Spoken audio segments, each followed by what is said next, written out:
Assalamualaikum warahmatullahi wabarakatuh. Perkenalkan, nama saya Rizkyawati. Di sini saya akan menjelaskan mengenai penerapan konsep motivasi.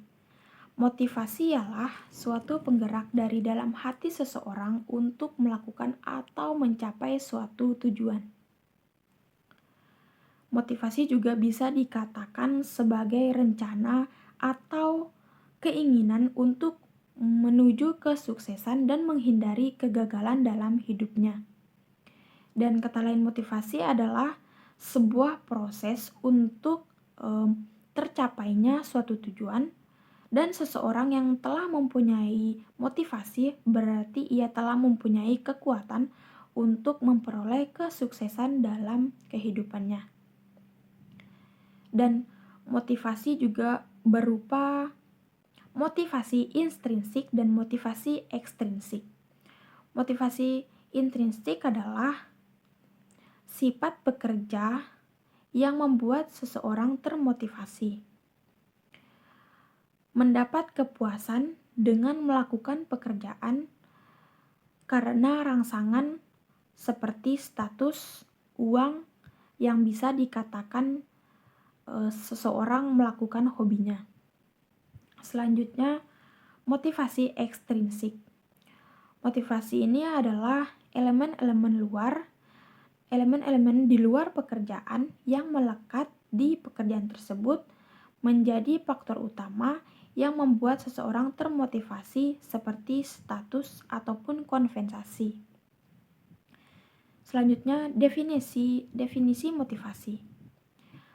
Memiliki atau sebagai proses yang menjelaskan intensitas, arah, dan ketekunan seseorang individu untuk mencapai tujuannya. 3 elemen utama dari motivasi. Yang pertama, intensitas, arah, dan ketekunan.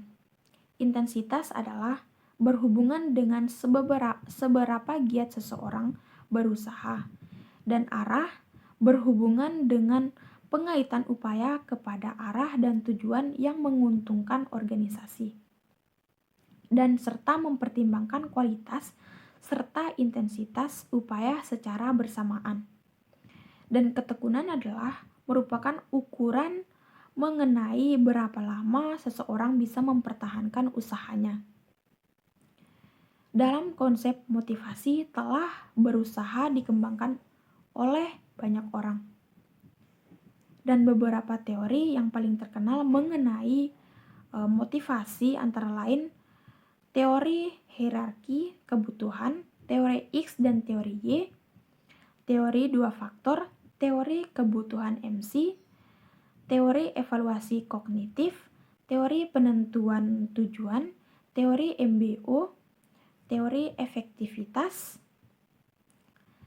teori penguatan, teori keadilan, dan teori harapan. Akan tetapi, dalam kenyataannya perlu adanya penerapan konsep-konsep ini dalam aplikasi praktis. Yang pertama, elemen kunci motivasi. Berkaitan dengan definisi motivasi yang telah disebutkan, elemen kunci motivasi ialah intensitas. Intensitas adalah fokus kepada seberapa lama atau seberapa besar karena usaha seseorang untuk mencoba atau mencapai sesuatu dalam hidupnya. Kemudian arahan. Arahan adalah yang sudah ada atau yang sudah dilakukan diarahkan ke suatu tujuan, misalnya tujuan organisasi. Selanjutnya, kegigihan. Elemen ini fokus kepada seberapa lama seseorang dapat mempertahankan upaya atau usahanya. Teori awal tentang motivasi. Banyak teori yang dikemukakan oleh para ahli yang dimaksud untuk memberikan uraian yang menuju pada apa sebenarnya manusia dan manusia akan dapat menjadi seperti apa.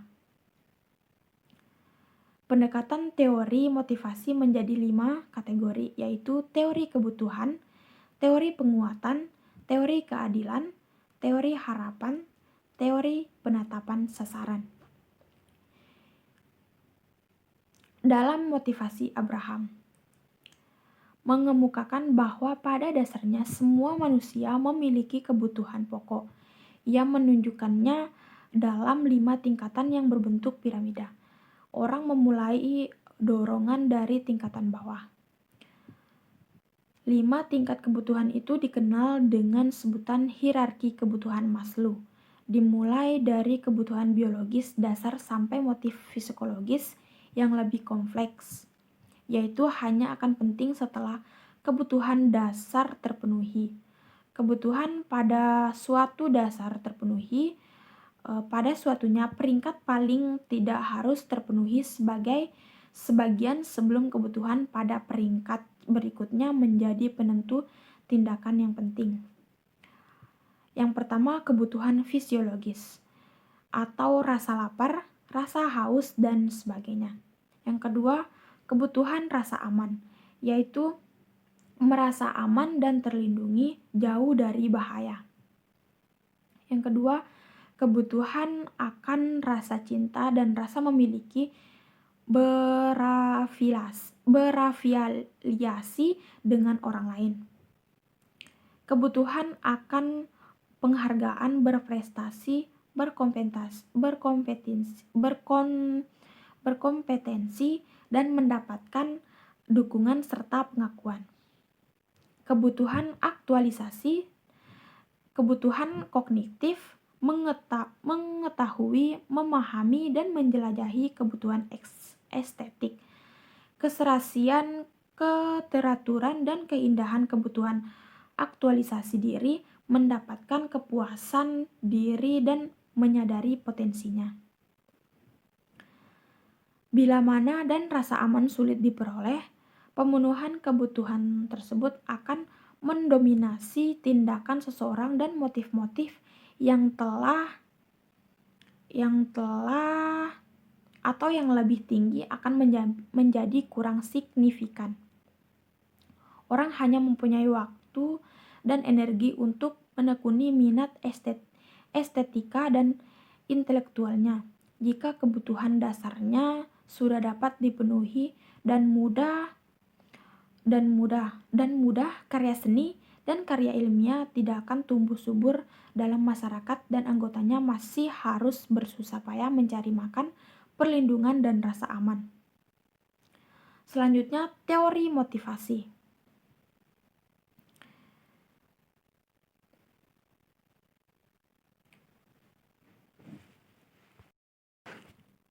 Selanjutnya, teori motivasi.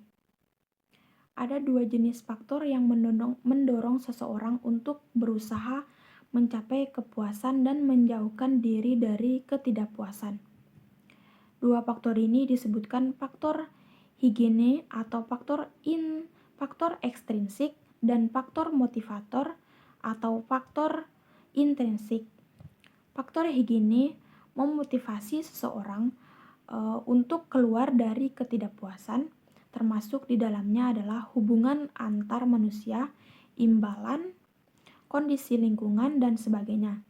Selanjutnya, faktor ekstrinsik, sedangkan faktor ini memotivasi seseorang untuk berusaha mencapai kepuasan yang termasuk di dalamnya adalah pengakuan, kemajuan, tingkat kehidupan, dan seterusnya.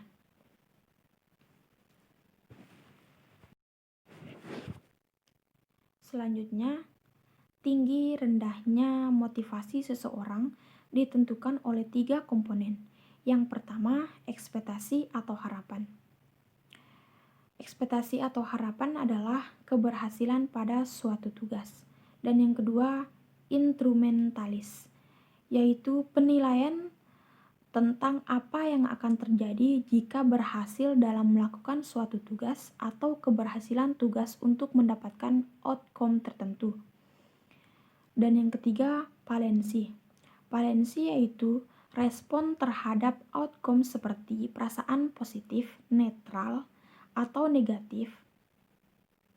Motivasi tinggi jika usaha menghasilkan sesuatu yang melebihi harapan. Motivasi rendah jika usahanya menghasilkan kurang dari yang diharapkan.